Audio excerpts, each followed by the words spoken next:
part of that difference. Representative Delaney, I believe you had a question. I want to make sure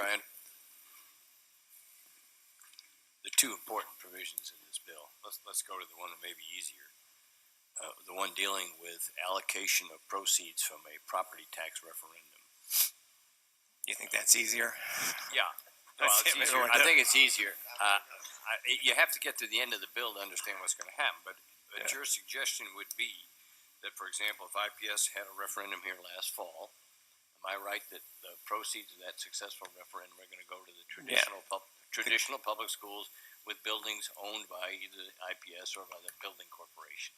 Is that where that money's going from last fall? Last fall, yes. If they were doing it under the provision of this bill, they would have to coordinate with charters and distribution would go. So they would have to make the referendum adequate to meet the needs of both charters and traditional publics. That's what I'm getting to.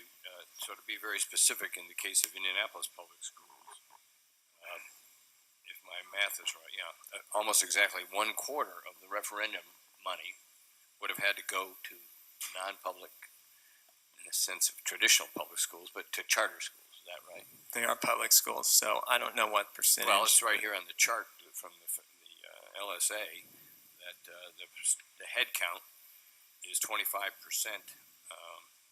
Of IPS. They said 25% levy would go to the charter schools. So the voters would have been asked then to not merely fund the schools owned by the district, but also to fund the schools that are actually owned by separate corporations. Is that right? They'd be asked to fund public schools, whether they're charter or traditional publics, kind of agnostic, making sure that the public is funded at a fairly equal level. But this would be the first time there'd be access to property tax. That's correct. For charter schools. Correct. In Gary, it would be 53%. Muncie would be 18.5%. In my district, the other district that I have is Washington Township. They'd be about 6% of the money, if they had a referendum, would have to go to the charter schools. But there's a structural difference. For example, the charter schools, I think there's one in Washington Township, they really don't have any real connection with the township other than physical location. That is to say, they don't draw on a pool of students largely from that township. They don't have the right, for example, if I understand it, one of my townships does not allow transfer students. So in Pike Township, all the students are residents, essentially all are residents of Pike Township. So we'll have people that don't have any real connection in terms of their student body to a district getting property tax revenue from the residents of that district. And this is something you support. I think we're trying to figure out ways to equitably fund charter schools. I thought it was interesting, the report from Credo and IUPUI recently released in terms of performance, looking at the mayor's charter schools, comparing it to IPS. The data was fairly significant that students in those charter schools who were there from K through, I think, grade 5, significantly outperformed on trying to figure out ways to best meet the needs of students in the community. Well, I'm trying to think this through. So if I'm about to form a charter school under this bill, I could do two things. I could be a non-existent charter school and apply for an empty school, for example, that Washington Township wanted to leave empty for whatever reason. I could put my name in. And they currently can do that as right, but I have 2 years under this bill to actually start operating. I think they currently as well do. So, well, currently there's a 2-year hold. We get different math here. I'd have 2 years. Let me finish my thought. Okay. So I'm this new charter school. I see an empty building in some township. And by the way, let's get away from Washington Township. It's in Plainfield. For some reason, they're closing the school. Or Carmel now is closing the school. So I say, I want that school. I got 2 years to get started up in there. And then if the school district, the Carmel Clay District, has a referendum, I get a proportion of that referendum depending on my head count.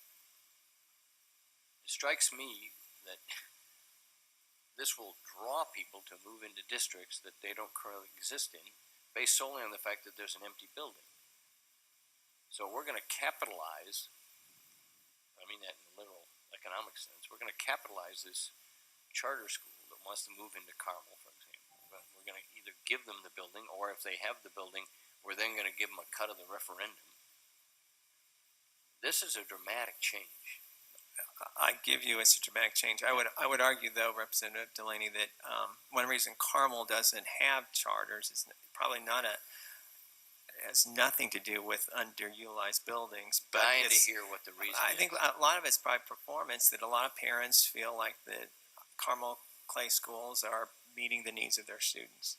I think you see, because of the frustration, and rightfully, whether it's right or wrong, but because the parents feel like they want options in urban settings. There's no question that kids of poverty are more difficult to educate. And so parents are looking for options.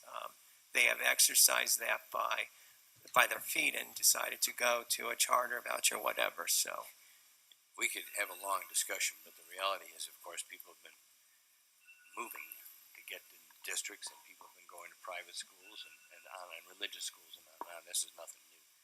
If I'm subjected to a 3-minute rule, I will see. But I'm telling you that I think this applies across the state, not just to those districts that have heavy. I would agree. Yeah, I think that point's well taken. And I thank you for your testimony. We'll take one more question, and then we're going to move